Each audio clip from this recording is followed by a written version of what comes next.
В эфире передача «Вместе через беду» 20 лет спустя. Сегодня у меня в гостях кабардинский доброволец Валерий Маремуков. Добрый вечер. Добрый вечер. Валерий, вы были в группе, которая обычно известна как группа командира Ибрагима Яганова. Ну да.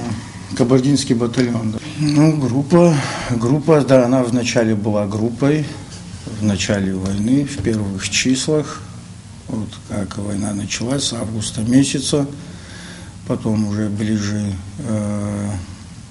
к концу сентября, в начале октября она уже была сформирована как единый батальон. Я, насколько знаю, Ибрагим с самого начала был очень строгим командиром. Но ответственность была, так получилось, что он стал командиром. Там командиром он стал, когда еще группа была всего там 10-15 человек в самом начале. Он был постарше, там определенный, немножко опыта было у него, он служил в органах и по возрасту постарше был. А у нас менталитет такой, когда ребята уже между собой посоветовались, кто будет возглавлять группу.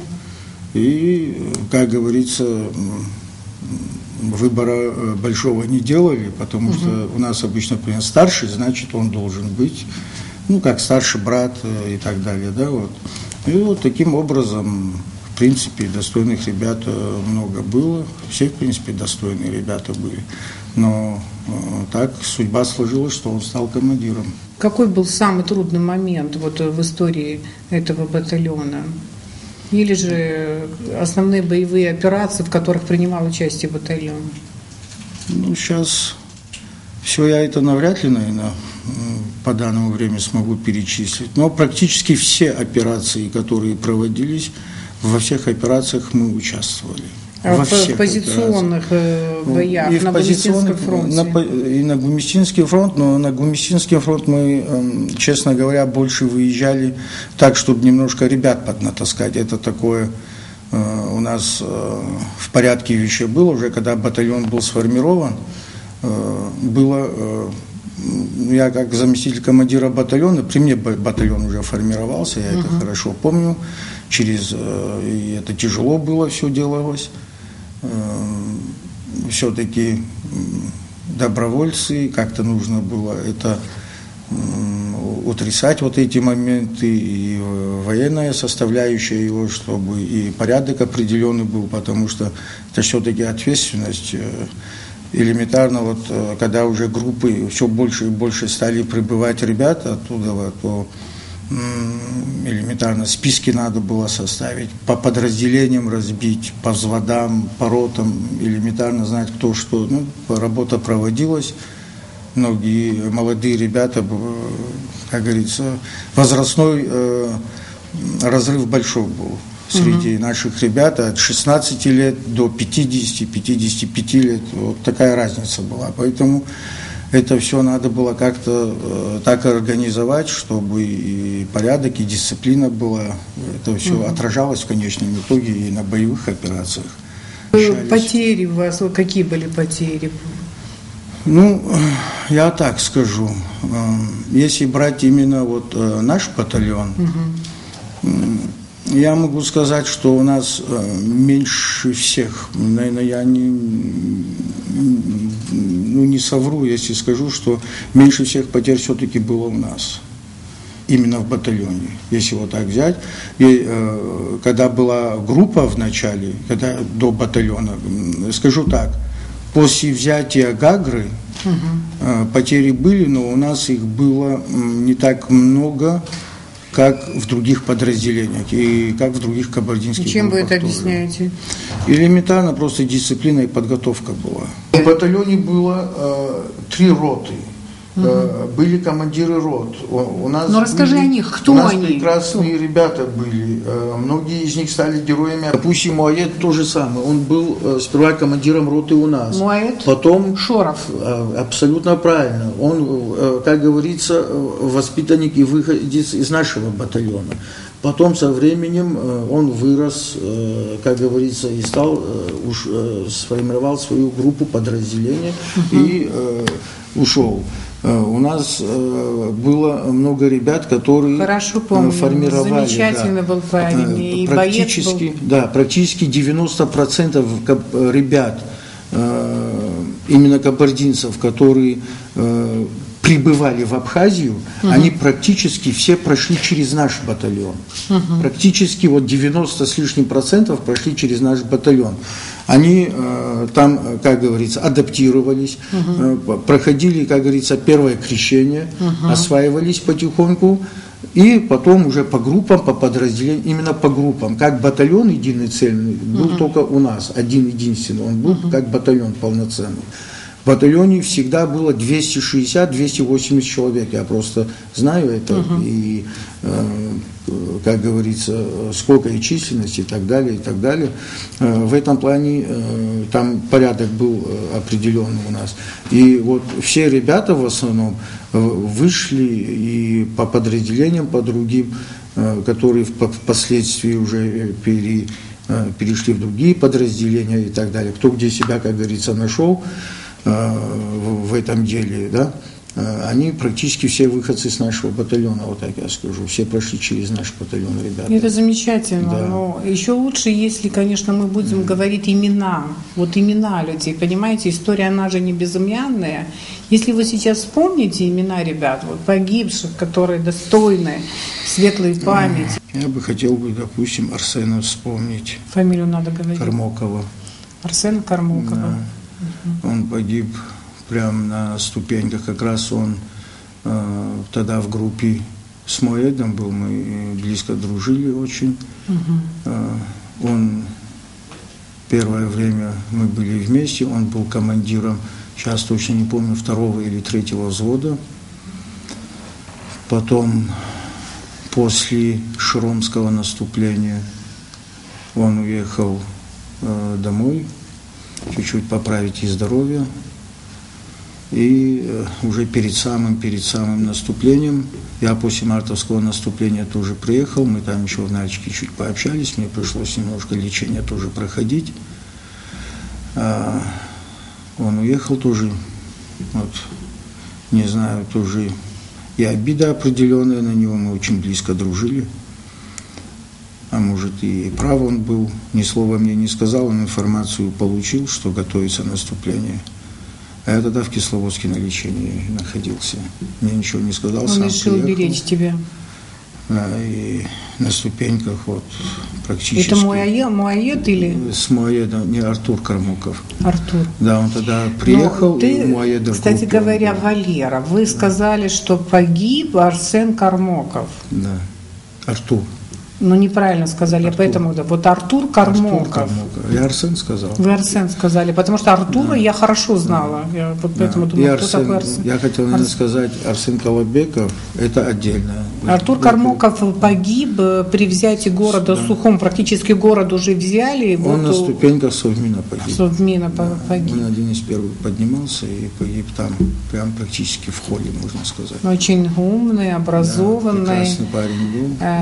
Я знаю, у него, по-моему, 3 детей. Дети, видать, уже, значит, взрослые, хорошая была семья. И очень надеялся, что быстро вернется он домой. Очень трагическая смерть, вообще трагическая смерть для этой семьи. Я знаю, какая трагедия смерть Артура. Ну, вот, это один из близких, который, ну, и другие ребята, и Глядин, бедный тоже, Пачев, тоже погиб он. Пачев где погиб? Да. На Яборском наступлении тоже погиб. Его, они, 2 брата их 3 брата вообще, оба брата были здесь, сперва он приехал, потом следом средний брат приехал, вот они вместе были, тоже погиб, бедный. А вот были замечательные ребята, братья Шардановы, они не у вас были? Шарданова. Нет, они не у нас были, они с Геной были. Ну, мы общались, да, близко, конечно, все, но они были там 3 брата, все 3 брата были здесь. Я сам был. Но ваш батальон участвовал в мартовском наступлении? И, конечно, и в мартовском наступлении, и в ноябрьском, и в январском, и декабрьском. Во всех наступлениях мы участвовали, конечно. Вот в вашем батальоне была Ляля Паразия, насколько помню. Лялечка. Она сдружилась очень с кабардинцами и наряду с мужчинами воевала. То есть я ее не считаю боевой медсестрой, она настоящий боец была, да? Вот дай Бог, Ляля Паразия. Она была умница, светлая конечно. Память. Да, светлая память. Прекрасный человечек был. Но она боец была, настоящий, конечно. И она не уступала никому. Она и в бой ходила, и вытаскивала, и сама с автоматом управлялась как следует.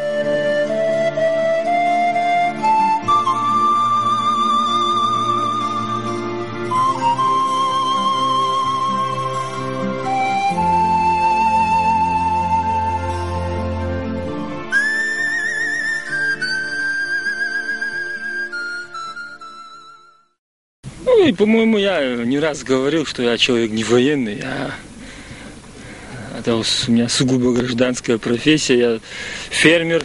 И мне приходится просто сейчас работать на 2 фронта. Здесь, в Абхазии, конечно, у себя дома. За всю войну я практически побывал во всех операциях. Единственное, где меня не было, это на Восточном фронте, в Ткварчеле. Там я действительно вообще ни разу не был. А так здесь, когда я здесь нужен, я здесь всегда буду.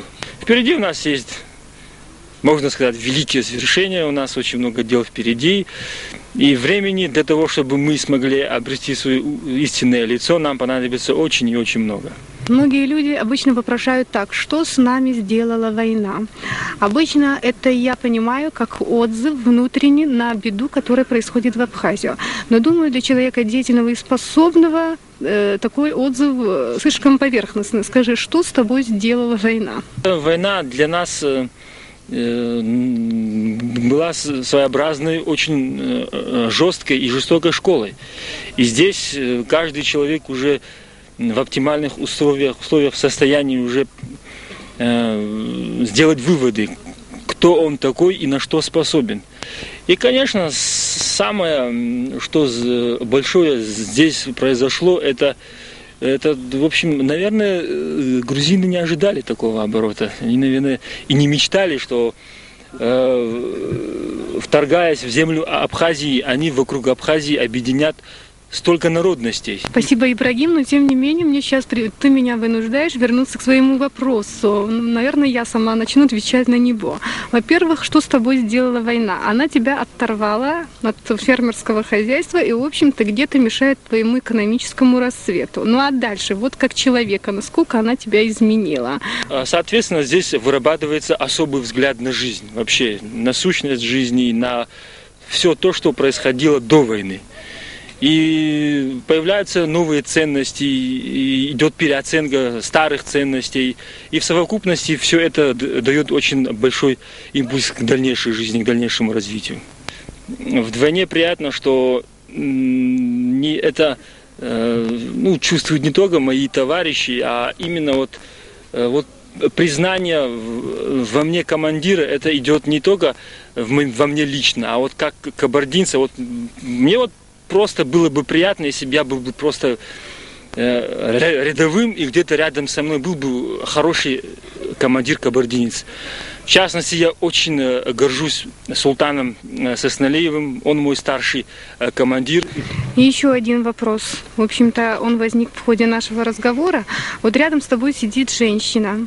Она абхазка. Честно говоря, я, как слабая и хрупкая женщина, немножко опасаюсь ее. Она очень мужественный человек. Может, сейчас она настоящий воин.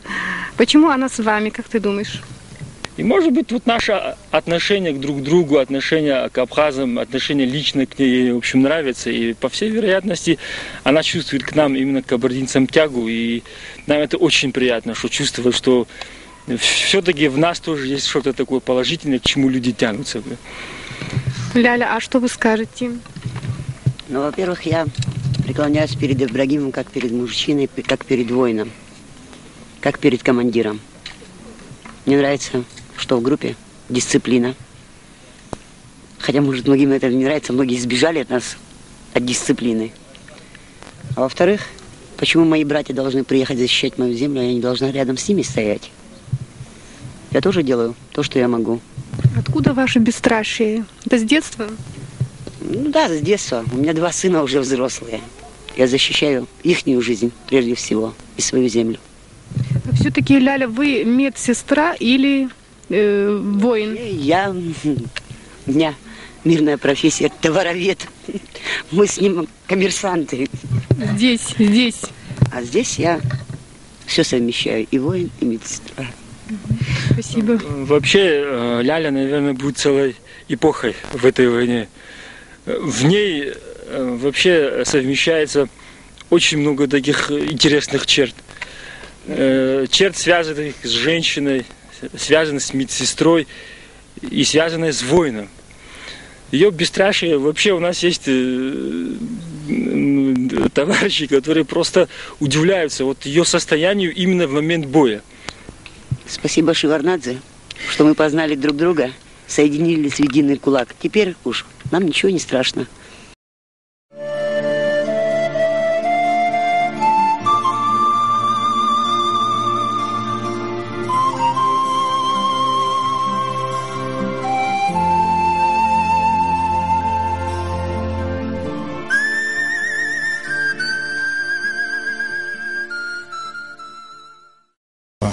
Но по вашему подразделению сказать, что у меня очень много материалов нет. Но у меня много материалов, так скажем, интервью вашего командира. Ибрагим обычно говорил за свою группу, за батальон, за своих бойцов, не перехваливал и в то же время, конечно, очень надеялся на ребят вот, и так далее. И поэтому сегодня, если вы позволите, после нашей беседы я хочу показать нашим зрителям несколько интересных материалов. Дело в том, что тяжелым было мартовское наступление, вы да, знаете, мартовское. По последствиям оно было очень тяжелым. Установилась очень сложная психологическая обстановка. Вернуться к прежнему вот этому равновесию было очень трудно.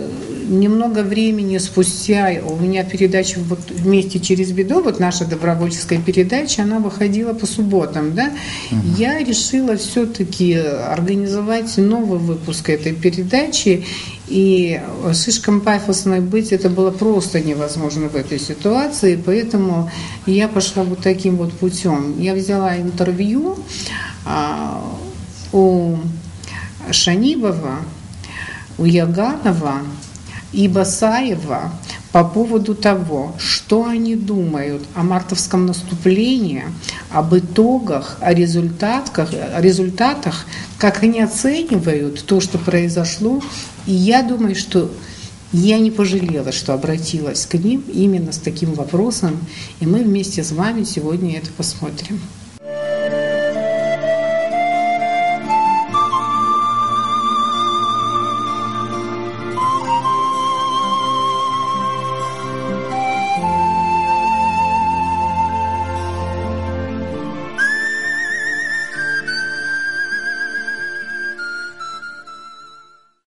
Это важное событие выяснения будущих взаимоотношений между добровольческими отрядами и абхазской армией, абхазским руководством военным и гражданским. Это очень важный симптом того, в каком направлении события развиваются. Но я не буду называть, что 3 операции, которые тоже большими успехами не увенчались, но из которых мы вышли с меньшими потерями, и как военные специалисты его назвали, это было бы разведка боем. Но я бы назвал теперь эту попытку освободить Сухуми генеральной репетицией. Мы сейчас скорбим по поводу потерь. Погибли лучшие. Погибли самые мужественные. Погибли самые разумные, понимающие, перед какой ситуацией мы сейчас стоим.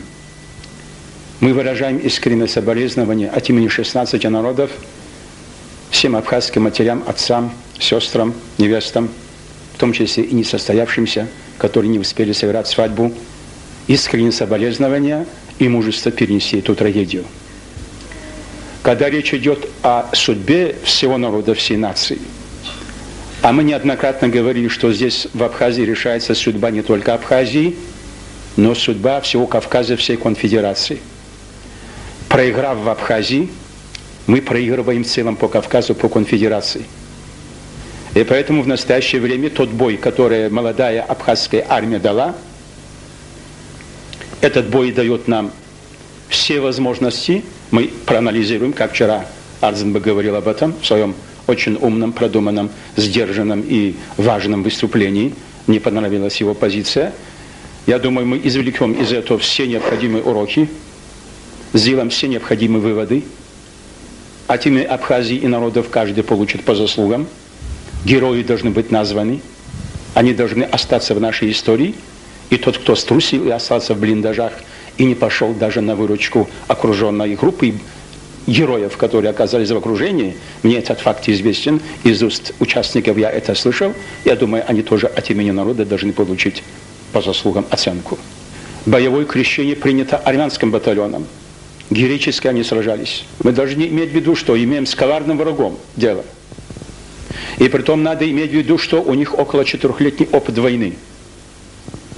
Кроме того, военных специалистов у них достаточно. В деньгах они не ощущают никаких недостатков.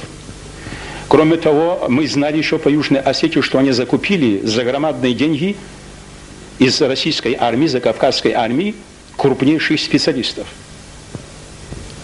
Артиллеристов, танкистов, летчиков, снайперов и так далее. Так как сейчас военные действия в Южной Осетии были свернуты, по-видимому, это временно, то эти силы переброшены сюда. И поэтому руководство Абхазской армии, руководство конфедерации, мы должны понимать, что мы, по крайней мере, в смысле подготовки имели меньше времени, имеем меньше средств, имеем меньше возможностей, но все это компенсируется разумом, компенсируется героизмом. Из этого мы извлекем определенные уроки. Формирование молодых, именно полевых командиров, очевидно, пойдет более высокими темпами. Мы, кавказцы, адыга Абхазии, чеченцы, дагестанцы, истинные кавказцы, никогда не мерили цену жизни количеством прожитых лет или количеством платья или золота, которое мы имеем. Мы мерили свою судьбу, свою жизнь высшими человеческими ценностями. И поэтому тот траур, который сейчас присутствует во многих абхазских семьях, мы должны знать, что это траур, самый высочайший траур, что в жизни человека может быть. Это траур по поводу героизма, это траур по поводу защиты Родины, это траур по тому, что высшим человеческим ценностям оказались, служили эти ребята, которые погибли. И поэтому плач матери, плач сестры, плач бабушки сейчас, он должен быть сведен до минимума. Сейчас мы должны меньше плакать, и мы должны больше гордиться теми героями, которые погибли. И поэтому я обращаюсь от имени 16 народов к тем, которые сегодня сейчас страдают. Мы должны с вами знать, что без этой платы Родину нам не спасти. И если Родина погибнет, то погибли мы все. Знаете, на святое движение, на святую борьбу благословляет нас Бог. А если это так, то место унынию не может быть. Если мы с вами сегодня сопричастны, совершаем святое дело, то уныние тут не может посетить. Я убежден, что не сломит, не изменится настроение, которое, я чувствую, царило и царит сегодня в обществе у героического народа, населяющих эту землю, не изменится настроение, и засветятся эти глаза, засветится радостью победы, и мы это увидим. И вместе будем праздновать День Победы, я в это верю.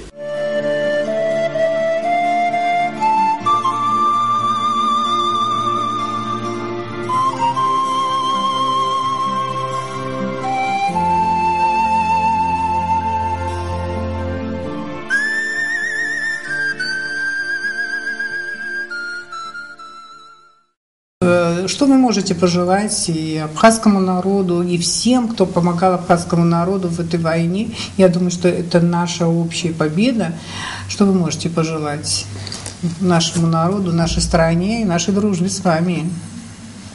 Я хочу... Братство, я абхазский- очень извиняюсь, я нашему надеюсь, братству да. с вами, потому что наши отношения гораздо больше, чем дружба. Да, я думаю, что все-таки абхазский народ очень мудрый. У него очень древняя, большая история.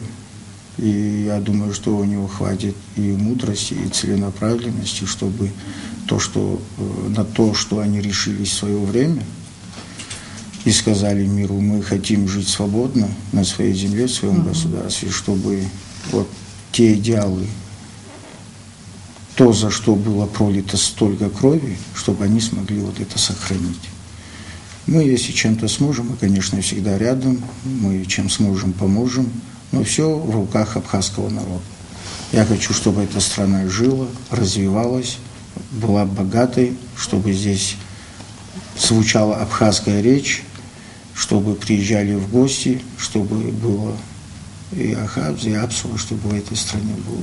Если это все будет, вот эти два главных составляющих, тогда будет и будущее у народа. Да. И это были золотые слова Валерия Маремукова, кабардинского добровольца. Спасибо, во-первых, за участие в войне, за мужество, которое вы проявили. Весь ваш батальон, каждый из вас своим поступком, своим подвигом, за поддержку. Спасибо за то, что пришли сегодня. Я вас поздравляю. Это была передача «Вместе через беду» спустя 20 лет. Я тоже поздравляю весь абхазский народ с победой. До свидания. До свидания.